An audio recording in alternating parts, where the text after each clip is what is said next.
Hey there, everybody, and welcome to Cover Wars. I'm your host, Ajax, and with me always is Seth. Seth, how's it going? Doing pretty good today. How are you?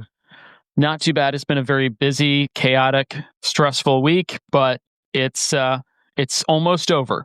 So hopefully next week brings new adventures for me. Seth, can you tell everybody what song will we be covering today on Cover Wars? We will be covering Britney Spears' Toxic. Britney Spears, Toxic. All right, so Cover Wars is a weekly podcast where we take a playlist of 20 cover versions of a very popular song, such as Britney Spears' Toxic. And what we do is we find our favorites, our top 5 out of that 20. And then what we do is we battle it out in a cover war to determine the quintessential top 3 cover versions of a song, culminating in what we deem as the best cover ever for a particular song. So, Britney Spears' Toxic, huh? Seth, tell me, what was your first memory of hearing the song? I can't really tell you my first memory of hearing the song, but I can tell you when I first liked this song. So, okay, please, yes. Many years ago, they played this in between segments on the MTV Music Awards, and they played it just violin. And I was like, that is beautiful. Nice. So I was really just drawn into that, and ever since then I've appreciated it for the musicality. I mean, it's a very hooky, catchy, infectious song, and what's great about the covers is it lends itself very well to certain genres of music, especially rock music. Some even like heavier rock versions of the songs, which we will be getting into today. And then also, a lighter side, like maybe an acoustic side too. So a lot of different genres at play here. So let's get into the meat and potatoes of Toxic. So Toxic is a song by American singer Britney Spears, released as the second single from her 4th album, In the Zone. Seth, do you care to guess what the first single from In the Zone was? Well, I kicked myself because I know it, but I don't offhand. I couldn't tell you. It shocked me when I looked it up. I do remember it, but I wouldn't have thought of it. It is called Me Against the Music. Yes. Me Against the Music was the first single from In the Zone. This was released in October of 2003, not 2023, but 2003. And then Toxic was the second single released on January 12th, 2004. And the song was not written by Britney Spears. Oh, no. It was written by a bunch of folks. First of all, the Swedish production duo of Bloodshy and Avant, a mega pop production team responsible for hits from J-Lo, Katy Perry, Madonna, and of course, Britney Spears, amongst others. Additional writing assistants included help from Kathy Dennis and Henrik Jeanbach. Toxic is a dance pop and techno pop song with elements of South Asian music, and it features varied instrumentation such as drums, synthesizers, and surf guitar. The song is accompanied by breathy vocals and high-pitched strings, such as violins at some points, sampled from the 1981 Bollywood song, and I will butcher this, excuse me, but Tere Mere Beach Main by Laxmikant Pyarelal. I'm sure I pronounced that 100% correctly without any errors. Seth, were you aware the song contained a sample of any kind? I did not know that, but I'm glad that you told me. Wow. Yeah, so, Bollywood's song from 1981 is the sample piece from it, and that's probably where that violin instrumentation came from in the little interstitials at the Music Awards. So I thought it's interesting. This was around the time where, pop songs sampled everything, so that part wasn't surprising to me. The fact that this song in particular had one I was not aware of was surprising, though. Toxic won Best Dance Recording at the 47th Grammy Awards held in 2005. This was kind of shocking to me, but that marked the only Grammy win of Britney's entire career. Now, of course, she won many MTV Music and Movie Awards. Maybe not Movie Awards, Music Awards. We'll get to the movie career in a little bit. But Toxic topped the charts in 11 countries and in the U.S., and it became her fourth top 10 single, peaking at number 9. The music video was directed by Joseph Kahn and includes references to Blade Runner, 7 Year Itch, and John Woo films in general. Following the Super Bowl 38 halftime show controversy, and when I say that, I'm pretty sure you know what I'm talking about, the video was deemed too steamy for MTV and was moved exclusively to late-night programming, which is interesting because Toxic was written with Janet Jackson in mind. But Janet Jackson turned it down.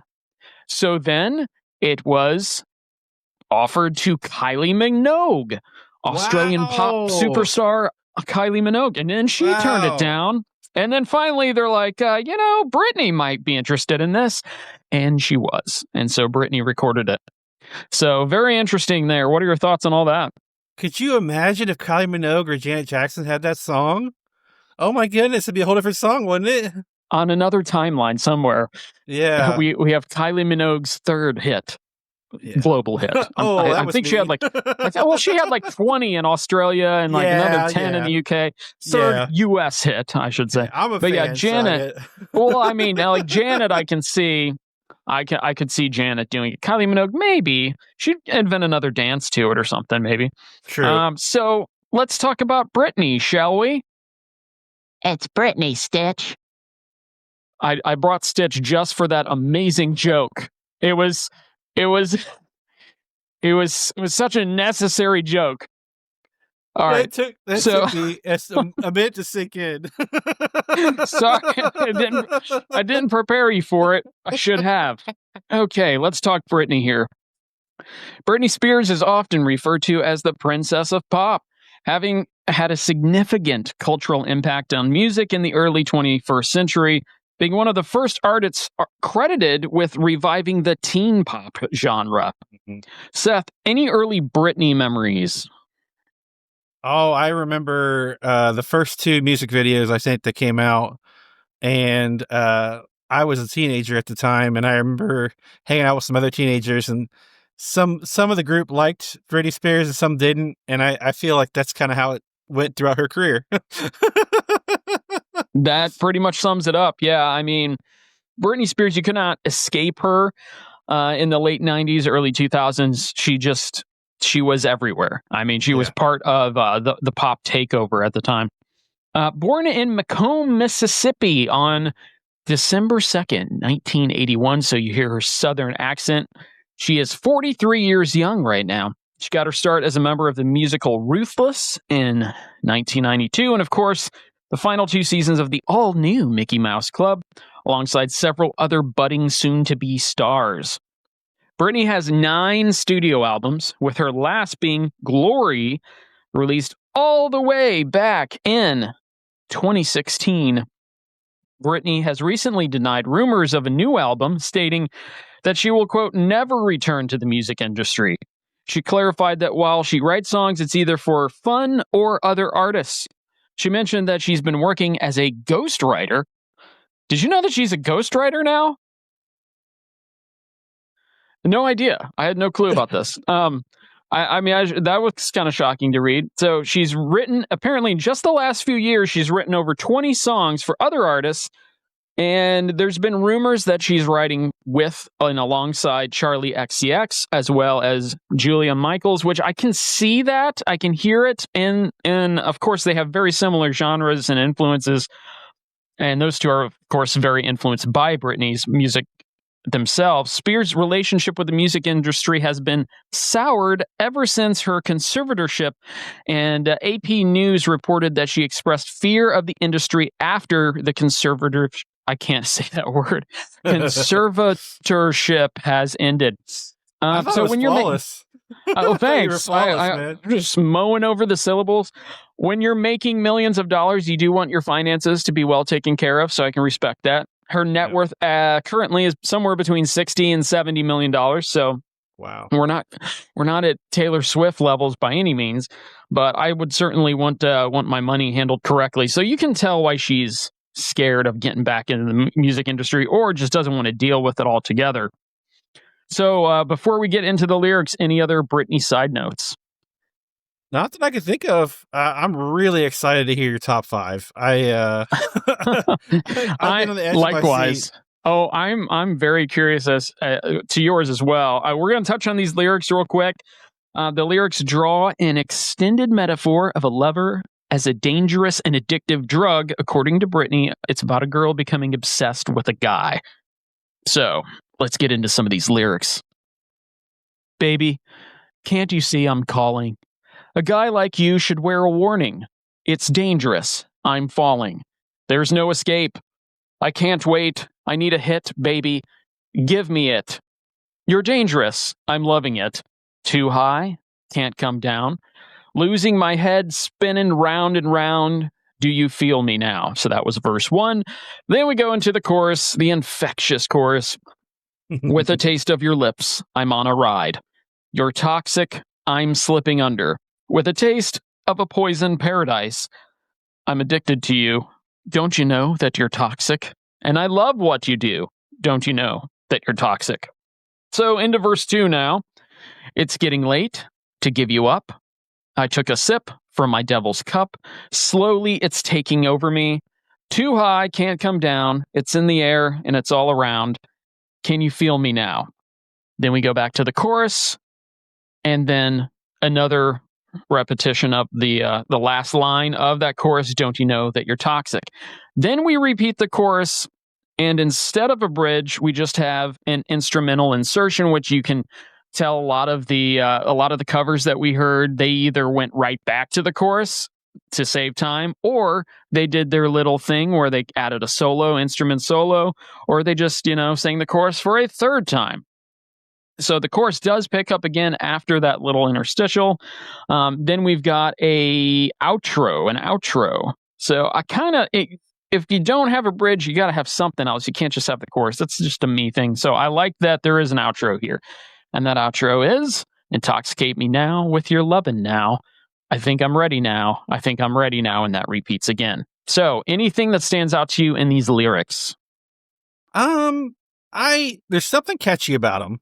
I can't put my finger on it. I don't know how to extrapolate feelings on how it makes me feel, but I like it. I've grown to love this song, I guess, is what I'm trying to say. Well, it is catchy. I mean, there's a hook here for a reason. I like the speed. The pacing is really, really well done. There's some terrible lyrics. I will tell you, there's a terrible lyric in the first verse that kind of drives me nuts when I read it. That particular lyric is, there's no escape. I can't wait. I need a hit. Baby, give me it. Whenever you rhyme it as a noun with, and it's just so lazy to me. You could have done something more with that. But I do love the chorus. And I love that the part where right after the first line, with the taste of your lips, I'm on a ride. Then she sings, you're toxic. I'm slipping under. And then it goes back to the toxic. So the way to slip the name of the song in there smoothly first and then go back to it. So I kind of like that. Doesn't that chorus remind you of like an 80s song a little bit? It does. I can see that. Yeah. A little bit of an 80s feel. For sure. Yeah. I mean, that's a lot of that synth vibe in there comes from that chorus. Yep. Okay. Like totally, not just the synth, but yeah. Just in general. Yeah, I got you. Yeah, in general. I can hear it. I definitely know what you mean. Okay, so Seth, I am excited as you are to get this underway, this top 5, and I don't know what we're going to do if we run into a situation where we have completely different top 5s. That hasn't happened yet, thankfully. Now then we have to rely on our honorable mentions, but let's go ahead and just get right into it now. Seth, what is your number 5? I think I'll ease the tension a little, because I think you'll have this somewhere. At number 5, I've got Our Last Night. Ooh, Our Last Night. Okay. All right, Our Last Night, one of my favorite cover bands in general. And they have 2.3 million monthly Spotify listeners. Yeah, just 2.3. They just released a brand new original album called Left Alone, which, by the way, is very good. One of my favorite albums released so far this year. But as far as their covers, they're known for their very heavy, hardcore versions of popular songs. I love them. They they've greatly improved. When they first started, they were a little bit shaky, but man, they're just so good now. They also released a compilation just this month, last week, called Covers Only Volume 1 of a lot of the stuff that just came out within the last year or so. So, Our Last Night, what did you like the most about this version? Simply love the rock version. Great musicianship. Good deal, yeah. And this was an earlier release for them too. So that's definitely saying something. Yeah, the musicianship for sure. I can feel that as more of a Seth is a musician, and so he's got that ear, whereas I am more just like a fan, and I can hear it. I can still pick up on it too. So that's great. I love it. So Our Last Night as your number 5. Good stuff. Okay. Seth, are you ready for my number 5? I can't wait, man. All right. So this was tough. This was tough to get this to a 5, but my number 5 is The Boss Hoss. The Boss Hoss. This was from an album called Internashville Urban Hymns, all the way back in 2005. So this came out like just after the real song. They also have a new album coming out on September 19th called Back to the Boots. They have currently 648.7 648.7 thousand.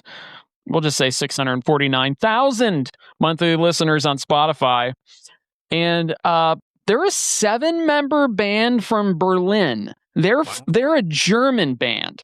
I had no clue listening to the song that they're from Germany, or that they were like this. I mean, I picked up on the bluegrass, the rock and bluegrass sound, but they've got banjos, they've got washboards. And the coolest thing about this version of the song is they make it sound like there's galloping horses all the way through the song.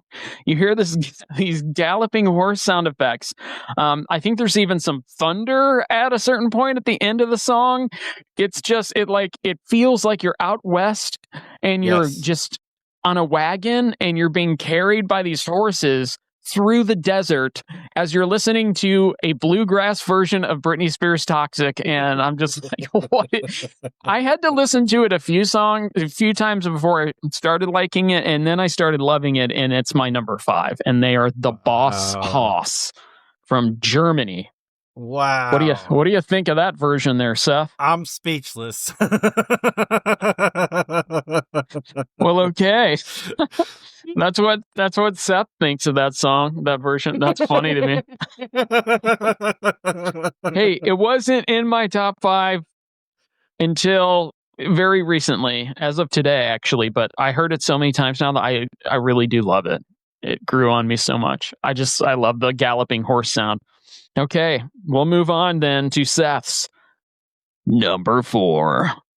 So my number 4 is Nina Nesbitt. Nina Nesbitt, you say? Okay. I can tell you about Nina Nesbitt. So this is from a single released in October of 2019. Nina currently has 888,000 monthly listeners on Spotify. She has a new album released just last year called Mountain Music, and then she had a reimagined version of that album just released this year.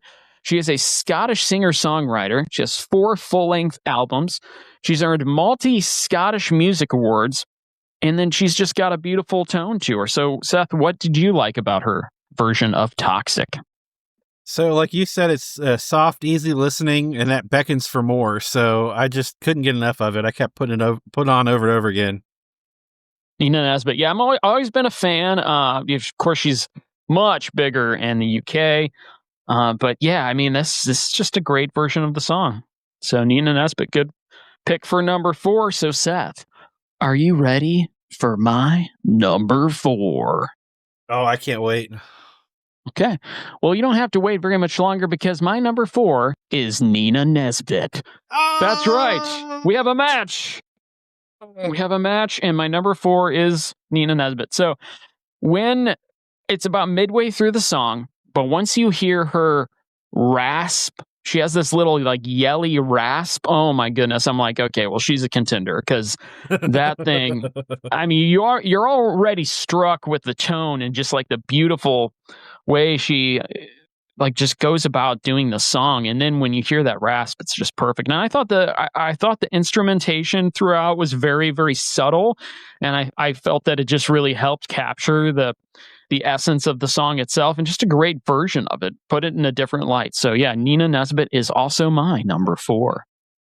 All right, Seth, we have one match going into our top 3. So I got to ask, what is your number 3? This might be a little bit shocking. I don't know. We'll see. Number 3, I've got the Blue Beaters. Ooh, the Blue Beaters. Okay. I can tell you about the Blue Beaters. The Blue Beaters. Coming right up. Here we go. This is from it. I got it. My notes. I'm all fidgety here with my notes. The Blue Beaters. I'm stalling here. They have this album from April 2015 called Everybody Knows. Everybody knows this album by the Blue Beaters. Everybody. Of course. They have 59.7 monthly thousand. Why do I keep doing this? 59.7 thousand monthly listeners. But they have a very interesting sound. They're an Italian ska and reggae band known for their energetic performances and unique fusion of Jamaican sounds with Italian influences. So they have 3 full lengths up on Spotify. And that is the Blue Beater. So yeah, what did you like the most about this? So I wasn't familiar with them at all, but I strongly feel like I should be. Does that make sense to you? Like I feel like you need to know more about this band because they've really set out. Yeah, I appreciate that. An image of what it should, what like it made like a vibe that I was like drawn into, and I need to know more about them now. Well, yeah, and that makes sense. I mean, because they are somewhat foreign to us. I mean, that's probably why we haven't heard them. I really do like the ska sound. You hear that old school 2-tone vibe, where ska stems from reggae, of course, but that Italian. I didn't really even hear an Italian accent of any kind, so I didn't even know. But then I started looking them up. Everything that I read is in Italian. I'm like, I can't. So I had to hit the translate button just to read everything, and I'm like, oh. But the Blue Beaters, yeah, definitely check them out. So that's a great pick for number 3. I like it. So all right, okay, Seth, you ready for my number 3? I'm so ready. So you just said that your number 3 might come as a surprise. I think my number 3 is really going to surprise you. I don't know, maybe it won't, but my number 3 is the Bellas from the Pitch Perfect 3 soundtrack. And I don't know what it is. So I watched all 3 movies, loved all 3. The first one is the classic, of course. Yeah. Just loved it. They are a made-for-movies a cappella group led by Becca Mitchell, played by Anna Kendrick. And you got Anna Kendrick, Brittany Snow, Anna Camp, Rebel Wilson, Esther Dean, Alexis Knapp, Hannah Mae Lee, and Kelly Jekyll, I guess is the name. I might be butchering that. But I love the sound effects, the beatboxing, the noises that accompany it. There's this little thing that they do before the chorus, and I don't know which member does it, but they make this noise that just like extends out, and then the chorus hits, and it's just so good. It's so great. I love it. And then I love that they hide little hints to Britney throughout the song. Like one of the backing vocals, they say "Hit Me, Baby," which I think is funny. And then they go "Break It Down," and then the pre-chorus. And then when they say "Break It Down," that's where that like mimicking snake rattle sound or something comes in. It's just so good. I love it.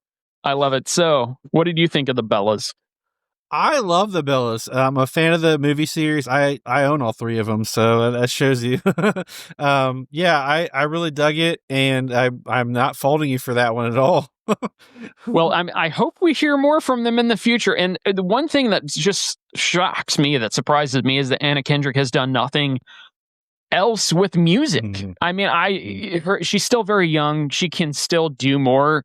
But I'm surprised that she doesn't have like albums out. Like she could release albums and they would do really well, because Cups, I mean, hello, like that song did superbly. It's just such a great song in general. Yes. So good deal. All right. So we have still one match going into the top 2. I am confident we will have at least one more. but I could be completely wrong too. So, Seth, I got to ask you, what is your number 2? My number 2 is Alex and Sierra. Alex and Sierra. Okay. Interesting. All right. So I can tell you about Alex and Sierra. They released this song from the album As Seen on TV. They're an acoustic folk pop artist or band formed in 2019. I'm sorry. Let me start completely over. Alex and Sierra released this album from As Seen on TV is the name of the album. They're an acoustic folk pop duo formed in 2009. They're most well known as the season 3 winners of X Factor in the US. And they still have 1.8 million monthly listeners, even though they broke up romantically and as a band or a group or a duo, whatever you want to call them, in September 2017. So no new music since 2017, but they still have almost 2 million monthly listeners on Spotify. So that just shows you how much people love them. So why did you pick it as your number 2? So I think I may have mentioned this group in another episode, but if I didn't, I apologize for wasting everybody's time. So I can hear the Civil War's influence in this take on Toxic, and it's a strong influence. Like they actually listen to a song of the Civil Wars, said we're going to make a pop song sound exactly like that one. I like it. I can hear that too. I also hear a lot of He Is We. I don't know if you've heard the He Is We stuff, but yeah, very similar to the Civil Wars. Yeah. So very good. Okay. All right, Seth. Are you ready for my number 2? I am ready. All right, Seth. Hold on to something, okay? I'm holding. My number 2 is Alex and Sierra. All right.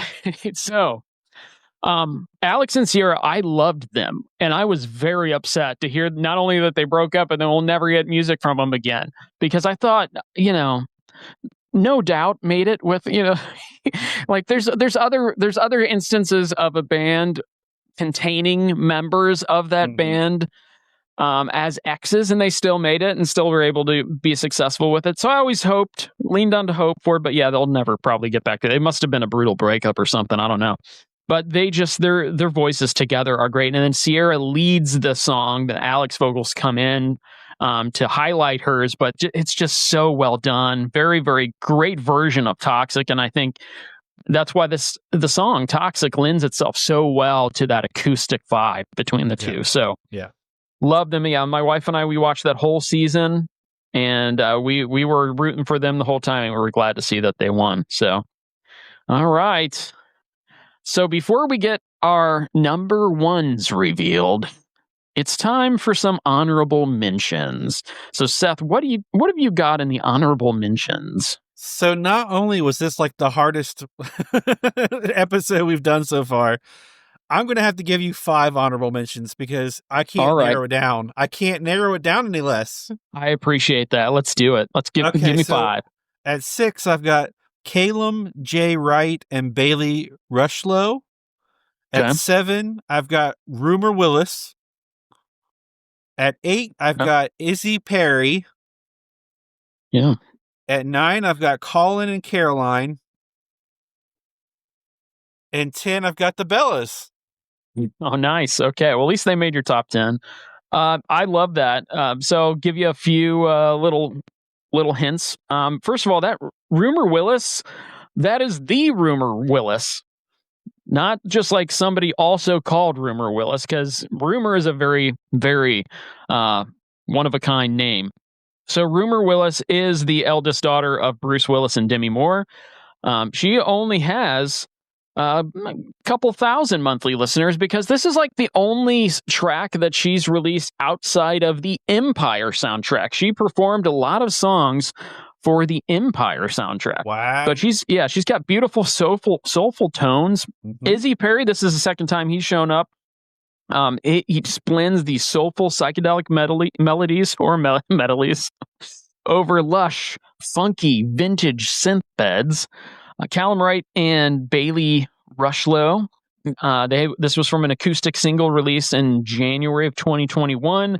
Also released on the Acoustic Covers Volume 1 for Callum. He's got over 300,000 monthly listeners, and Bailey's got over almost 500 monthly listeners, 500,000 that is. They're both known for their acoustic covers. So very good there. I like both those. And then you mentioned Colin and Caroline. So Colin and Caroline, I'll just go ahead and give it away right now. That was part of my honorable mentions as well. Another one, I really, really liked that acoustic sound. They're known for their acoustic covers. They grew up in Richmond, Virginia, and as a little bit of a contrast to Alex and Sierra, they made it. They're now a married couple. They met on high school, and now they're together. And Colin and Carolyn touring the country doing their acoustic covers, but they also have original songs as well. I also have the Blue Beaters in my honorable mentions at number 6. Nice. And I just love that sound. They almost made it into my top 5. Almost there. And then as my number 8, and this is where it becomes very interesting to see what our number 1s are going to be, because there's one that I think you might put at number 1 that I hope you don't, because I hope we match, but we'll see. Number 8, I have Anne and May Canterite, and they are a German band. Containing a very, very intriguing vocal style. They have 5.4 million monthly listeners, so very popular in Germany. And their last names are the band name. So that's interesting. They have 4 proper albums and a live album. So that's my honorable mentions. All right, Seth, are you ready to reveal number 1 here? I don't know if I'm ready, but I'm going to try anyway. All right, Seth.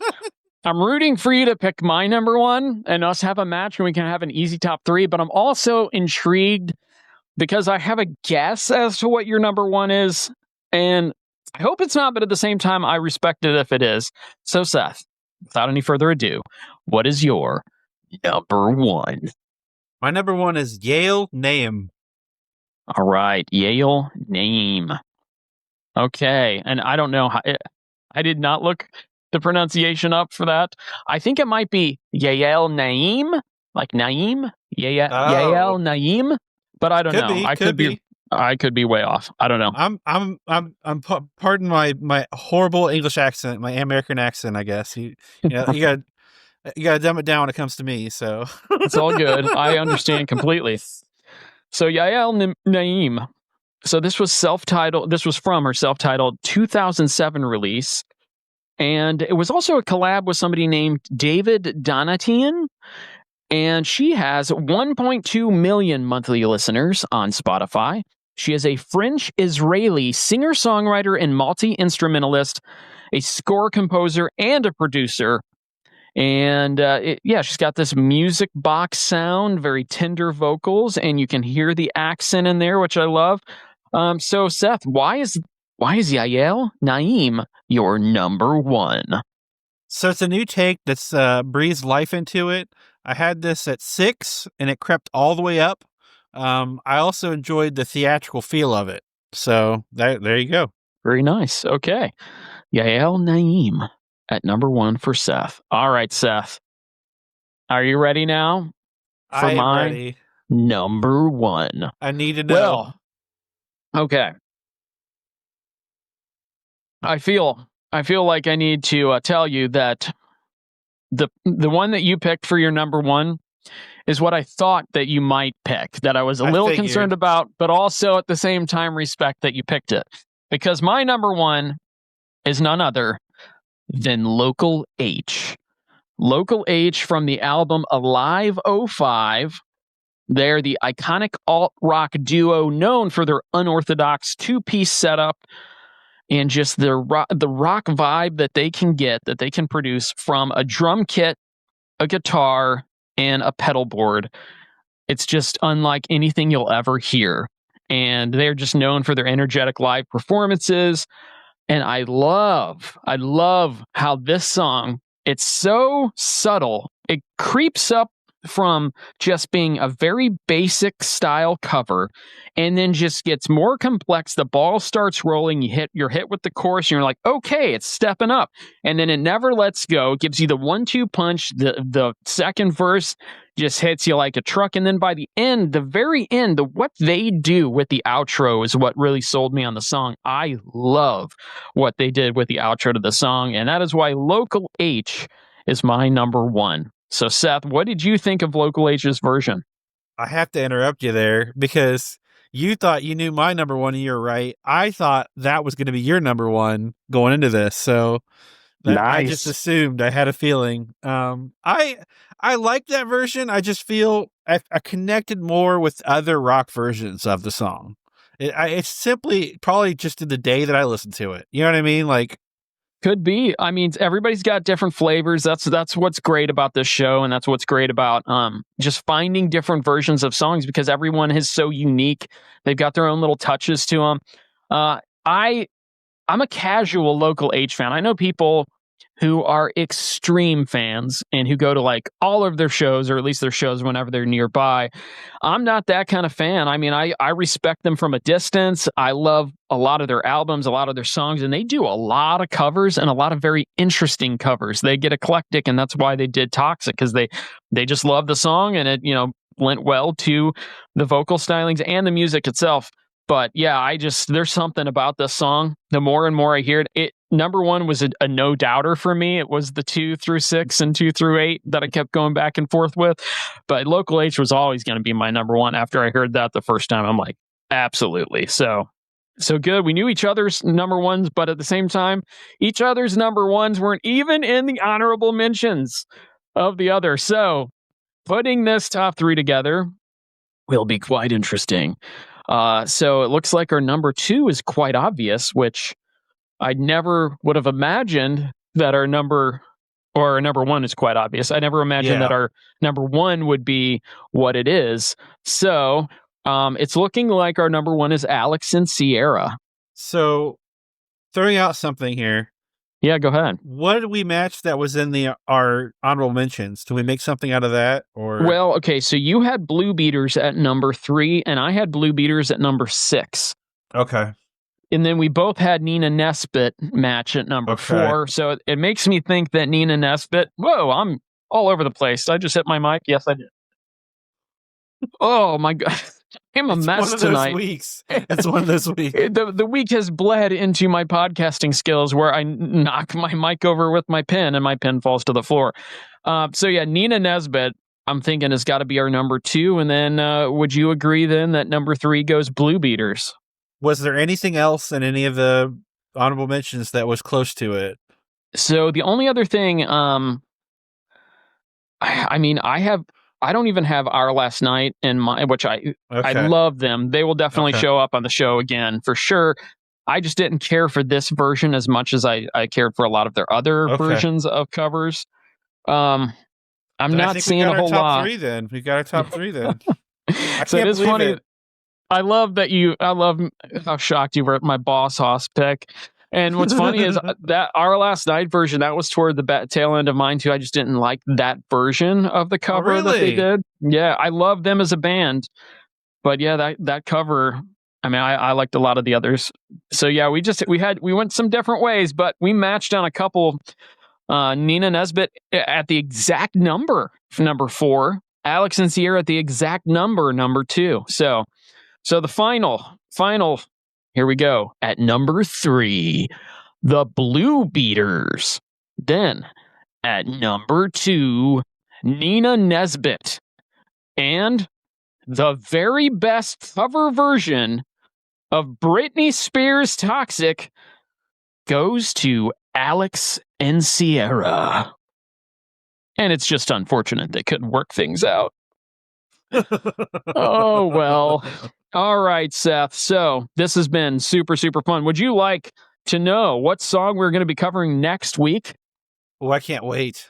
Okay, so we've done several songs from the 80s. We've done a couple songs now from the 2000s. We have just skipped over a decade, and it's high time we head into the 90s. How about Black Hole Sun from Soundgarden? Would you like to? Are you for real? I am very for real. Let's go. Let's go. Wow. Black Hole Sun. Let's try to find the very best cover from Soundgarden's Black Hole Sun. That's going to be a hard one. It is. I have a few in mind already that I've heard over the years, so we'll get into that next week. But Seth, let the people know, where can they find us? You can find us at Cover Wars Podcast on YouTube and Cover Wars Podcast on Facebook, Cover Wars Podcast at gmail.com, and Cover Wars on TikTok. Nice. And we are also going to be posting the playlists, the curated playlist, as well as the spoiler alerted cumulative Cover Wars playlist at the top of the comments section of each of our posts, and eventually in the details once we've been established for quite a while longer. So, Seth, thanks again for doing this. Anything else to summarize our Britney Spears Toxic episode? You know, this has really been a different song for the podcast. I was hoping that it would assemble a really good variety of styles, and it certainly did. So this was a great episode. Well, it was an excellent pick. I was shocked at first when I heard it, but then when we went through this, I'm like, yeah, this is good stuff. I love it. So, all right, that's been it for Cover Wars. I've been your host, Ajax and Seth. Thanks again. I appreciate it. And everybody, we'll see you next week, okay? Bye.